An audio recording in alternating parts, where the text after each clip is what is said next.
So guys, this Sunday I am going to Karnala fort आणि सोबत आहे माझा असा प्लॅन आहे, म्हणजे आम्ही दोघं आज सोबत नाही आहे कारण का शिवानीला जायचं आहे तिच्या घरी आणि मी अरे किती आवाज येतो यार. ठीक आहे, आपण पुढे कंटिन्यू करूया.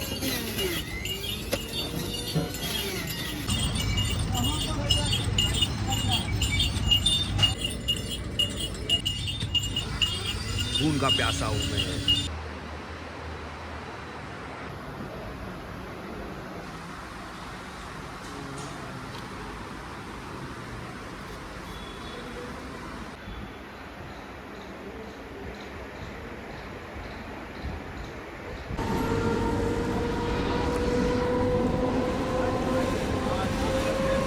सो गाईज, तुम्ही बघू शकता मी पोचतो आहे पनवेलला. ठीक आहे, आता लोकलमध्ये बसलो आहे, तुम्ही बघू शकता. आणि ॲक्च्युली खूप उशिरा झाला आहे, पण मी विनाकारण घरातून लेट निघालो थोडं, कारण का मला असं थोडं म्हणजे काय होतं त्याला उन्हावाली वाईब पाहिजे होती, कडक उन्हात थोडंसं असं फॅट लॉस ज्यांनी सुरू करणार आहे आजपासून. तर मी असा विचार केला की डे फर्स्ट एकदम तडकता भडकता असं काहीतरी पाहिजे. सो बघू, ऑलरेडी लेट झाला आहे. मी जिथे चाललो आहे तिथे एंट्री 4 नंतर बंद होते आणि आता समथिंग काहीतरी 2 वाजले. तर बघूया कसं होतं काय होतं. आणि शिवानी तर आज सोबत नाही आहे, तिला जरा घरी काम होतं, सौदापिंची तयारी चालू आहे. तर मग तिला मी तिच्या घरी पाठवलं आहे आणि मी एकटा चाललो आहे. ॲक्च्युली माझा एक होमीसोबत आज माझा प्लॅन होता, पण त्याने मला धोका दिला. आणि प्रत्येक वेळीसारखं आपण तो मुसाफिर जान नाही का, चल देते राहो पे. सो कंटिन्यू राहा.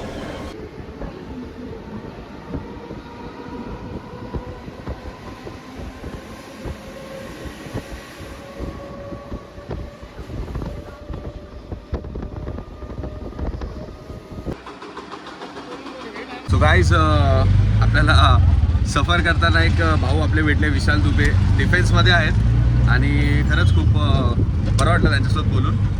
आणि हा भाई कॉन्टॅक्टमध्ये राहूया आणि लवकरच भाईसोबत मुंबईला नेक्स्ट टाइम येणार ना भाई, तर तुमचा पॉडकास्ट नक्की करणार. भाईने मला त्यांची स्टोरी सांगितली, सिरियसली गाईज हा के नाही का, आणि खूप अभिमान वाटला दादा नाही का, डिफेन्समध्ये आहेत. तर हे लोक आहेत तर आपण सेफ या गाईज. सो चालू ठेवूया आपण.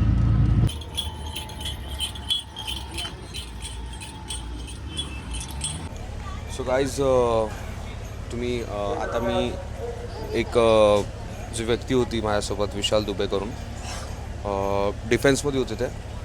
आणि बस म्हणजे मी ट्रेनमध्ये जेव्हा बसलो ना तर माझ्यासमोरच बसले होते, पण आमचं एवढं इंटरॅक्शन तेव्हा झालं नव्हतं. पण उतरताना मी त्यांना विचारलं की म्हणजे मला असं वाटलं की ते इथलेच असेल पनवेलचे. तर त्यांना मी विचारलं की दादा तुम्हाला माहिती आहे का कर्नाळासाठी मी कुठं उतरू, नाही तर काय असं. तर त्यांची हिंदी मराठी मी थोडं म्हणजे समजून गेलो, पण एकदम प्रॉपर मराठी बोलत होते. ॲक्च्युली ते वाराणसीचे आहेत. आणि मग ते बोलले की मी म्हणजे फिरतो ऑल ओव्हर इंडिया असं काहीतरी, आणि आता ते म्हणजे सुट्टीवरून घरी चाललेत परत. आता त्यांची ड्युटी अलिबागला आहे. तर मग स्टेशनपासून ते बसस्टॉपपर्यंत आम्ही लोक रिक्षाने आलो सोबत. आणि म्हणजे 5 ते 6 मिनटाचं फक्त डिस्टन्स होता. तर 5 ते 6 मिनटामध्ये त्यांनी मला त्यांच्या लाईफचे एवढे मोठे मोठे किस्से सांगितले ना की खरं सांगतो मी अक्षरशः गुजबम्स आले मला.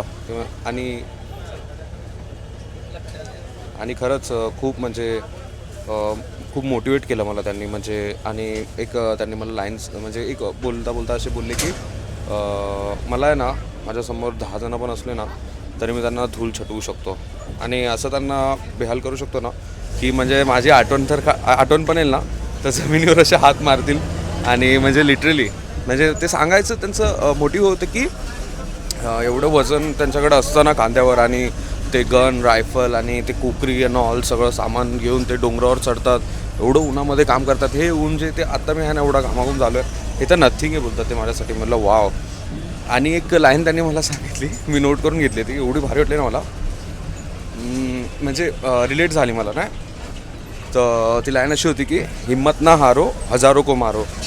वाव. म्हणलं की खरंच मी बसमध्ये बसलो होतो, ते त्यांच्या अलिबागच्या बससाठी थांबले होते आणि ते मी विसरलो लाईन ॲक्च्युली. तर मी परत बसमधून उतरलो, त्यांना भेटलो तिथे आणि त्यांना विचारलं भाई लाईन मुझे एक बार बता दो फिर से. मग म्हणजे खरंच खूप भारी वाटलं. आणि त्यांचा कॉन्टॅक्ट घेतला आहे मी. तर नंतर बघू आपण लवकरच त्यांना, म्हणजे त्यांना इथं त्यांचं मुंबईमध्ये घर आहे. तर म्हटलं दादा आपण कॉन्टॅक्टमध्ये राहूया आणि मुंबईमध्ये आले ना तर नक्की आपण एकदा मीटअप करूया. सो हां तर हे सांगायचं होतं. आणि आता आपण गाईज बसमध्ये आणि कर्नाळाला बस पोचवतं आहे थोड्या वेळामध्ये. So let's go.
गाय जोगा इथे मी आलो आहे. आणि इथे म्हणजे जसं की तुम्ही पाहिलं प्रत्येक पक्ष्यांची आणि इथे जे प्राणी आहेत त्यांची माहिती दिली आहे. तर काही मस्ती करून बघा जशी बॅनरची हालत केली.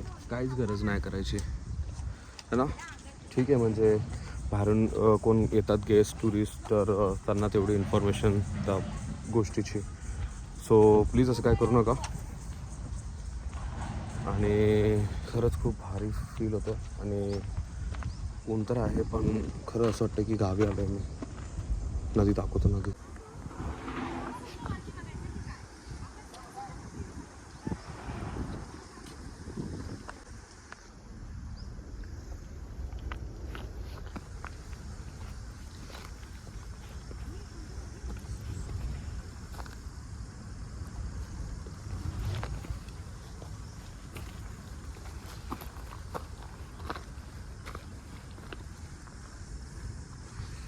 काय तिथं? हां अच्छा ओके.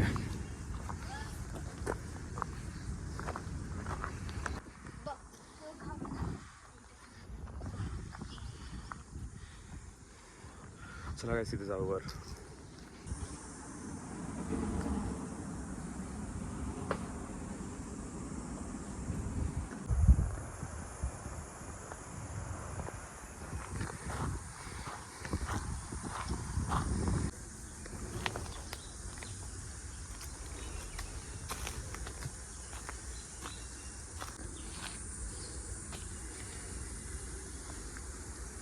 वाव कशी वाट बनवली ना मस्त.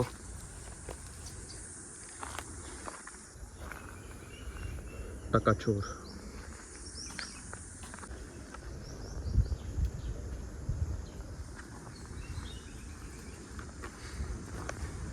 दॅट्स कॉल काळी मैना.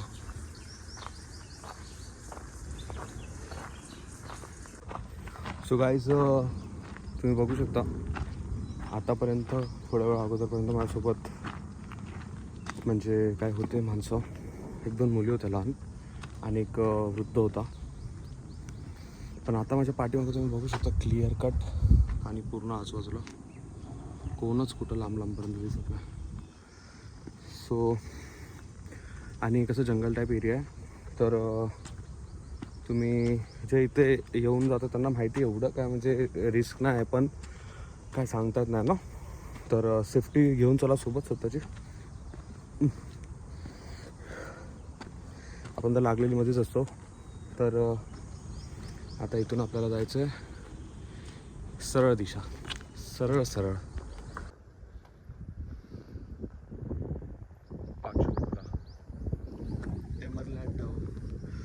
बाहेरगावचं कबूतर. सो गाईज या ठिकाणावर यायचं ना म्हणजे सगळ्यात बेस्ट टायमिंग आहे ना सकाळचंच आहे, अर्ली मॉर्निंग.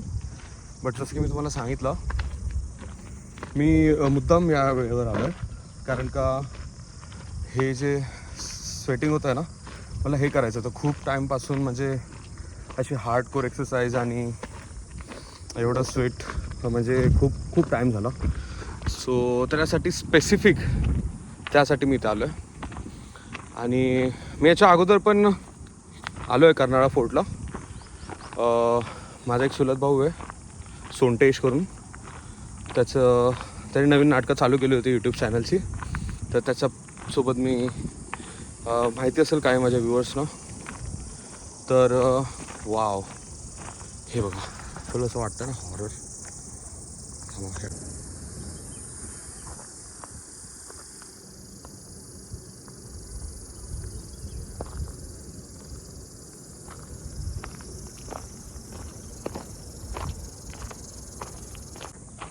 एक गोष्ट इथं एक नोटीस केली, आपण गावी गेल्यावर किंवा अशा नैसर्गिक ठिकाणी आल्यावर तुम्हाला ते रातकिड्यांचा जो आवाज येतो, खिर कुर्र कार, तर ना तुम्ही जेवढं जवळ जाता ना, जेवढं डीप आतमध्ये, तर मला लिटरली ऐकायला येतं की या झाडावरून केवढा आवाज येतो आहे, या झाडावरून केवढा आवाज येतो आहे. आणि आपण जेव्हा थोडंसं बाहेर असतो तर तो एकत्र आवाज जेव्हा येतो ना, ते आपल्याला तेव्हा कळत नाही. आता लिटरली एका झाडावर मला असं फील होत होतं की एका झाडाच्या खोडावर तो किडा बसला आणि तो तिथून किरकिर करतोय. एवढं जवळून असं म्हणजे, आणि ते खरंच खूप असं भारी फील वाटतं ना.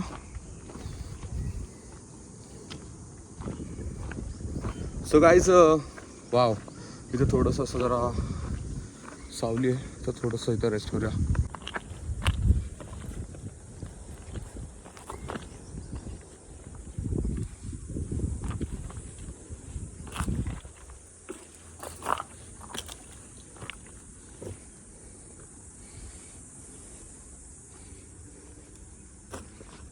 इथं जरा हे पूर्ण पावसाळ्याच्या वेळी या ठिकाणी पूर्ण पाणी असतं. हा नदीचा आहे रस्ता आणि पूर्ण हे पाणी असं वरून येत असतं. सो जाऊया पुढे, आता आराम करणं एवढा टाईम नाही आहे.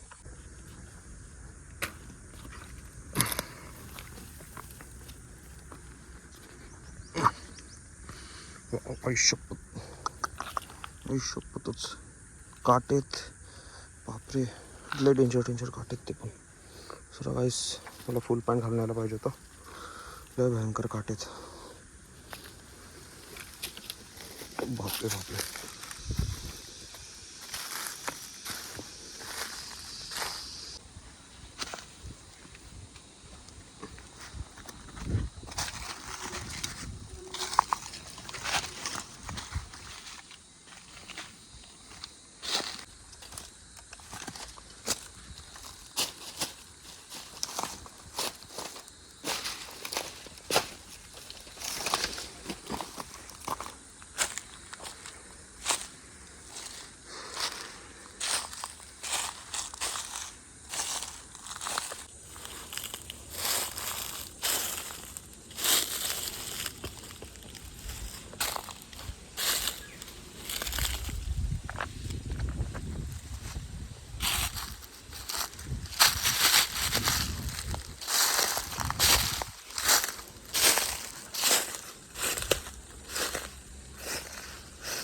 तो गाईज आपल्याला आता इथून तिथं वरती जायचं चढत. सॉरी.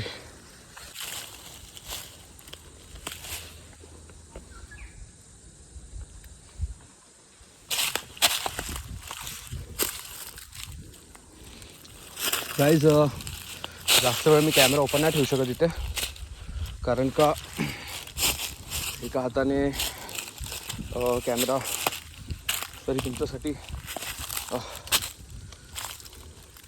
डायरेक्ट घसरगुंडी आहे खाली.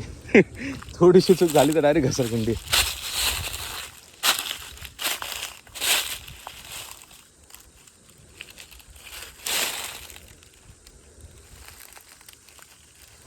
आय थिंक आपल्याला इथून जायचं का इथून आठवत नाही.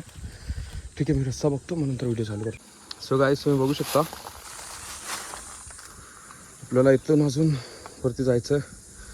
सो आता मी कॅमेरा ऑफ करतो गाईस. एकांतात आपण वरती जाऊया आणि नंतर मग वरती जाऊन मी व्हिडिओ चालू करेल.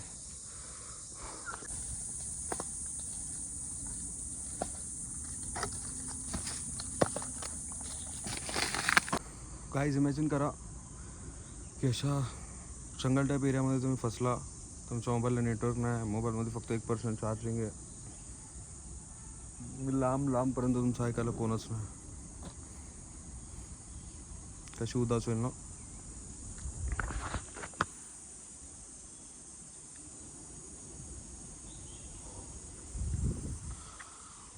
लिटरली मी एका दगडाचा सपोर्ट घेऊन बसलोय.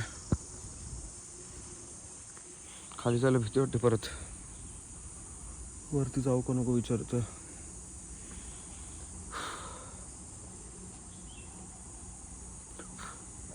बघा थोडंसं वरती जाऊया अजून.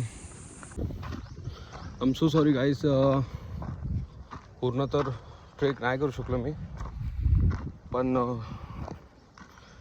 मी ज्या मोटिव्हने तर आलो होतो, जसं की तुम्हाला माहिती आहे, ते कंप्लीट झालेलं आहे. सलग 3 तास, you know what, 3 hours hardcore sweating workout. तर ते कंप्लीट झालेलं आहे आणि लवकरच आता म्हणजे हे चालूच झालं आहे माझा जर्नी फॅट लॉसचा. तर खूप मोटिवेट होऊन निघालो इथून. बघू आता हे मोटिवेशन किती मला हेल्प करेल. आणि निसर्गाच्या सानिध्यात आज आणखी एक दिवस खूप मस्त वाटलं, खूप मस्त. आणि लवकरच येईल नवीन एनर्जीमध्ये परत इथे. आय होप सो होमीज असतील माझ्यासोबत, किंवा तुमची वहिनी पण असू शकते. तर रेडी राहा. आणि सो सॉरी, मी सध्या फक्त आता संडेलाच व्लॉग करू शकतो आणि ते संडेचे व्लॉग पण मी खूप डिले करत आहे अपलोड करायला. एवढा घाम येतो आहे की घाम डोळ्यात चालला आहे. ओके, सो क्षमा असावी त्यासाठी. बाकी खरंच खूप मजा आली आज. असं वाटतं एक न्यू सोल घेऊन चाललो आहे घरी. खरंच एकदम फिट, फाईन, एनर्जेटिक. आणि असंच राहिलं पाहिजे मित्रांनो, फिट, फाईन आणि energetic. Always walk with your activated brain. Okay, let's go. Actually guys इथं माकडांना फीड करणं अलाउड नाही आहे, पण मी एका माकडाला टोमॅटो आणि एका माकडाला गाजर दिलं होतं.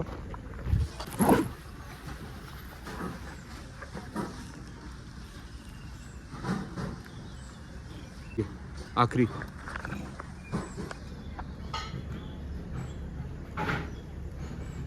टोमॅटोवर खूप मोठं होतं, त्यांनी घेतलं होतं.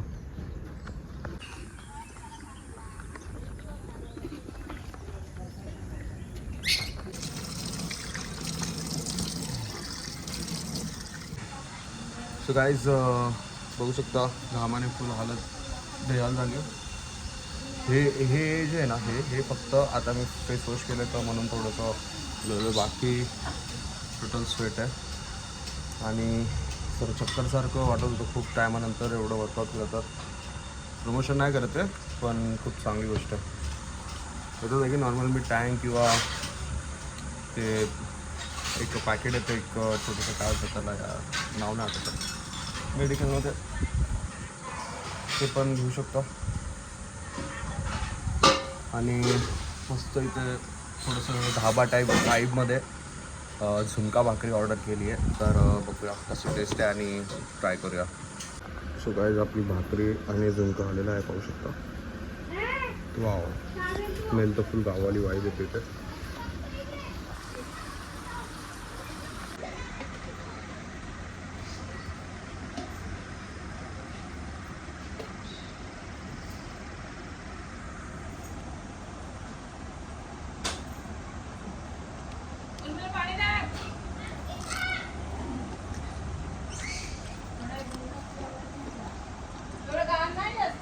खतरनाक.